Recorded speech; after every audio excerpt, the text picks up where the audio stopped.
할렐루야. 오늘 또 하나님의 은혜와 평강이 여러분 가운데 함께 하기를 축복합니다. 오늘 또 말씀을 통해서 나에게 말씀하시는 하나님의 말씀을 듣는 은혜로운 시간이 되기를 축원합니다. 이 시간 하나님께서 우리에게 허락해 주신 말씀은 열왕기상 11장 14절에서 25절 말씀입니다. 이렇게 해서 주님께서는 에돔 출신으로 에돔에 살고 있는 왕손 하닷을 일으키셔서 솔로몬의 대적이 되게 하셨다. 전에 다윗이 에돔에 있을 때에 군사령관 요압 장군이 살해당한 사람들을 묻으려고 그곳으로 내려갔다가 에돔에 있는 모든 남자를 다 쳐 죽인 일이 있다. 요압은 온 이스라엘 사람과 함께 에돔에 있는 모든 남자를 다 진멸할 때까지 6달 동안 거기에 머물러 있었다. 그러나 하닷은 자기 아버지의 신하이던 에돔 사람들을 데리고서 이집트로 도망하였다. 그때의 하닷은 아직 어린 소년이었다. 그는 미디안에서 출발하여 바란에 이르렀고 그곳에서 장정 몇 사람을 데리고 이집트로 내려가서 이집트 왕 바로에게로 갔다. 이집트 왕 바로는 그에게 집과 얼마만큼의 음식을 내주고 땅도 주었다. 하닷이 바로의 눈에 들었으므로 바로는 자기의 처제 곧 다브네스 왕비의 동생과 하닷을 결혼하게 하였다.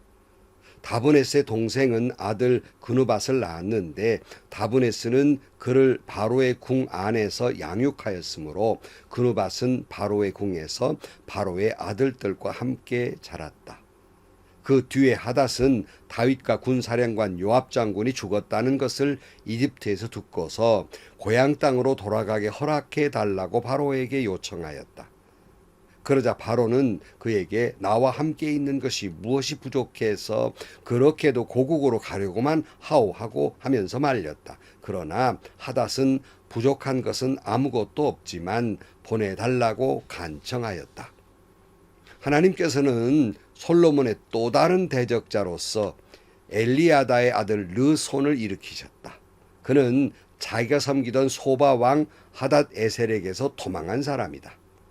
다윗이 소바 사람들을 죽일 때에 그는 사람들을 모으고 그 모은 무리의 두목이 되어서 다마스쿠스로 가서 살다가 마침내 다마스쿠스를 다스리는 왕이 되었다. 르손은 솔로몬의 일생 동안 이스라엘의 대적자가 되었다. 그렇지 않아도 솔로몬은 하닷에게 시달리고 있었는데 엎친 데 덮친 격으로 르손에게도 시달렸다. 르손은 시리아를 다스리는 왕이 되어서 계속하여 이스라엘을 괴롭혔다. 아멘. 자, 여러분, 솔로몬이 왕으로 등극해서 자기 아버지의 꿈을 쫓아서 하나님의 귀한 성전을 짓고 그리고 왕궁을 세울 때 참 대단한 일을 한 것이죠. 그 세월이 약 20년간이에요. 다윗 통치 40년 중에 반절을 그렇게 일들을 하게 됩니다. 그러나 그 후반부 계속해서 자기 왕국을 건설하라고 나라는 점점 흔들리기 시작합니다. 그래서 하나님이 주신 지혜로 오히려 자기의 부귀와 명예가 높아지게 되고 더욱 사람들에게 명성을 얻게 됐는데 그럴수록 하나님을 가까이 하는 것이 아니라 교만하게 돼서 하나님을 떠나게 됩니다.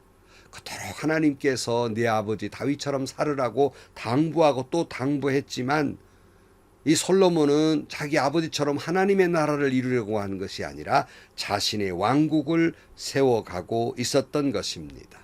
그래서 하나님의 영광을 이 솔로몬 자신이 다 가지고 가버리고 만 거예요. 그래서 하나님의 거룩한 성 예루살렘에 솔로몬의 아내들 이방 여인들 때문에 온통 우상을 섬기는 산당이 지어지게 되고 솔로몬 자신도 아내들의 말에 휘둘려서 우상에게 제사를 드리게 되고 맙니다. 하나님이 이미 경고하신 대로 하나님은 채찍을 드십니다.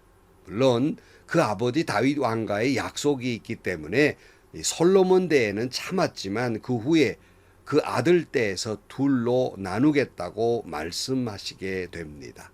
여러분, 우리가 하나님을 향한 마음이 나뉘면 여러분 우리의 믿음도 나뉘게 되고요. 우리의 인생도 나뉘게 된다는 사실이에요. 그것은 교회도 마찬가지예요. 하나님을 향한 마음이 바로 서지 아니하고 신본주의가 아니고 인본주의로 흐르게 되면 그 교회도 나뉘게 되는 거예요. 풍비박산 나는 겁니다.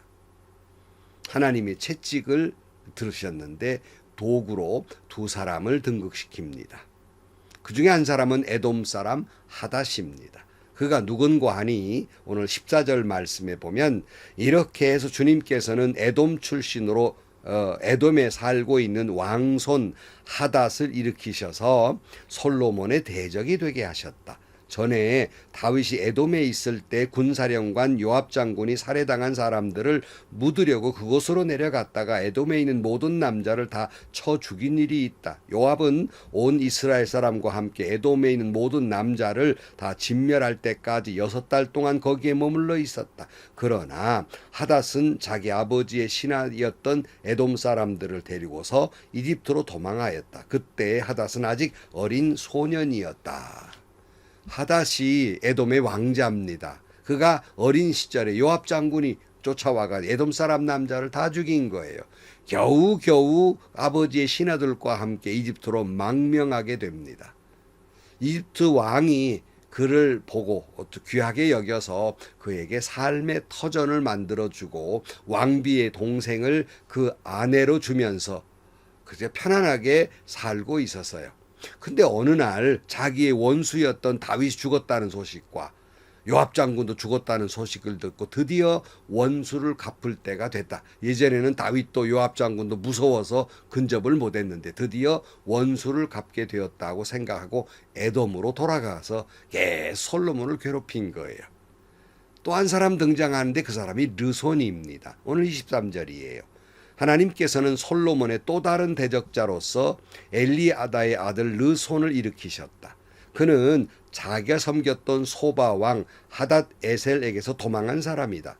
다윗이 소바 사람들을 죽일 때에 그는 사람들을 모으고 그 모은 무리의 두목이 되어서 다마스쿠스로 가서 살다가 마침내 다마스쿠스를 다스리는 왕이 되었다.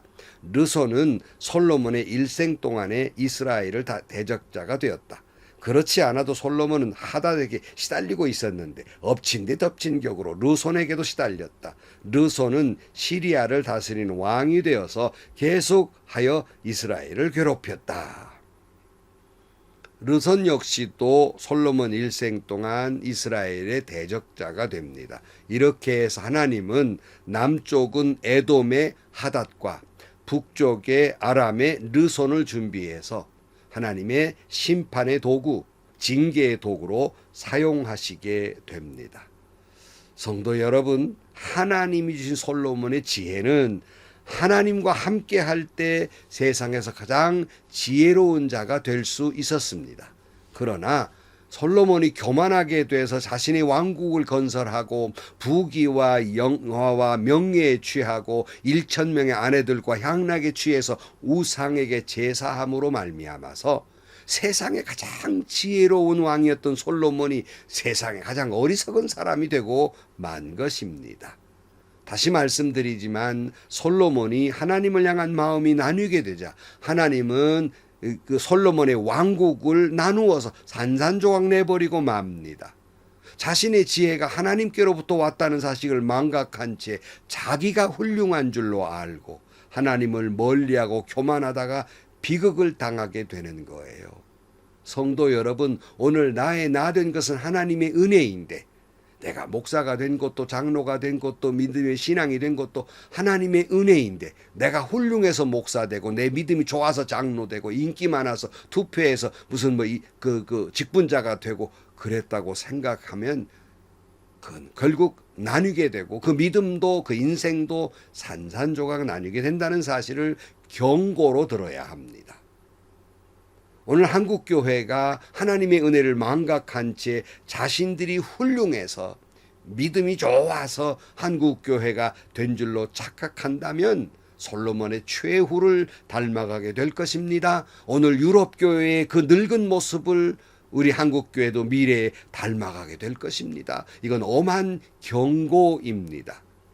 그러나 사랑하는 성도 여러분, 그 부모가 자녀에게 매를 댈 때는 죽으라고 매를 대는 부모는 없어요. 도리어 살라고 매를 대는 것이지요. 하나님께서도 그 사랑하는 자녀에게 매를 대신다고 말씀하고 있습니다.